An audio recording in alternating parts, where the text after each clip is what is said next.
I'm joined by Middle East analyst Will Todman from the Centre for Strategic and International Studies. Will, thank you for your time this morning. We're now into the third consecutive night of US strikes on Iran. President Trump declaring the blockade of the Strait of Hormuz will begin immediately. What are we seeing here and how significant is this? Well, thanks so much for having me. I think this is a dangerous escalation because both sides seem to think that it is in their interest to continue to escalate and that it is not in their interest to make compromises. Just a month ago, I think they both sought a period of calm. They both had come to the conclusion that they were not likely to reach their strategic objectives through the military campaign. And that's what led to this MOU. But the problem with the MOU was it was deliberately vague. And it allowed both sides to interpret it as they wished.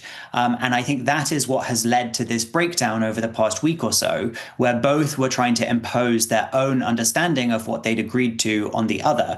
For the Iranians, they felt that they had the right to have an authority over the Strait of Hormuz, and the US believed that they had ensured that the Iranians did not have control over the Strait of Hormuz. So there's a fundamental difference there that now we're seeing play out through these military operations.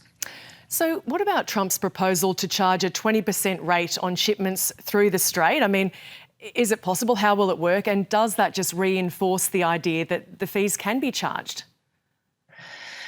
Yes, this is an unusual proposal, not least because just about 3 weeks ago, the US Secretary of State, Marco Rubio, said it would be totally illegal and impossible for him to imagine how it would ever be justified to charge tolls on an international waterway.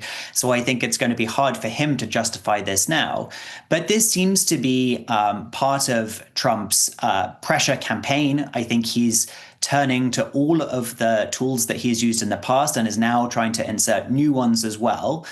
He, of course, is conscious about the economic effect that having the strait closed yet again is going to have on the global economy. So I think this is an effort to try to calm the markets and mitigate. But I don't know anyone who thinks that this is seriously a long-term solution. And ultimately, the Iranians are going to continue to attack ships until they have restored some say over the maritime traffic through the strait as well.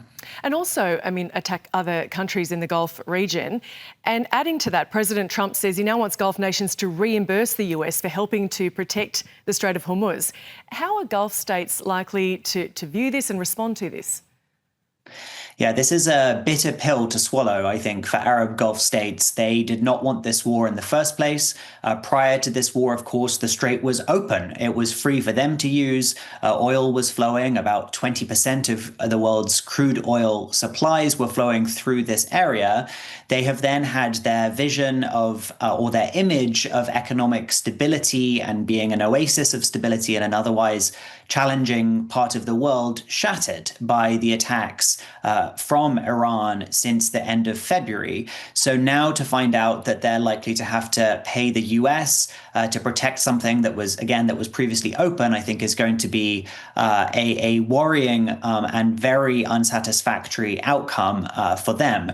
Having said that, they are very keen to have this strait reopened and to be able to export some of their energy exports. So I think they're very keen for a solution to this. And in the short term, they may agree to go along with it, but I don't think it's what they want in the longer term at all.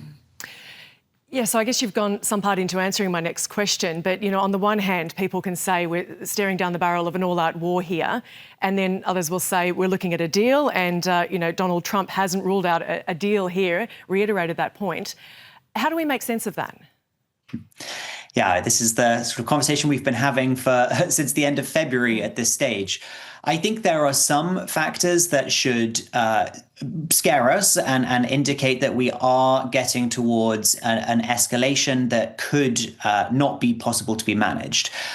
Yemen has now joined in as a new front in this war. Just today, the Houthis in northern Yemen fired ballistic missiles at Saudi Arabia.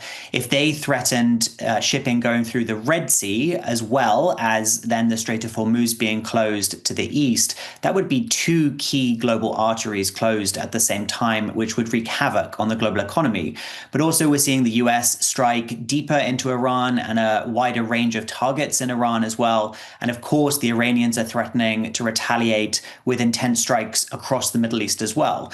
So although I think both sides ultimately still want to come to an agreement, this is I think, a worrying escalation that could spiral out of control. And fundamentally, the challenges that we're seeing over control over the Strait of Hormuz are just one indication of how difficult it's going to be to get to a durable solution between the two sides, when both feel that they're in a stronger position, that they have the ability to impose their will on the other side, and neither side is willing to make compromises to get to a deal. So I think, unfortunately, a period of more prolonged conflict is the most likely prospect at this stage.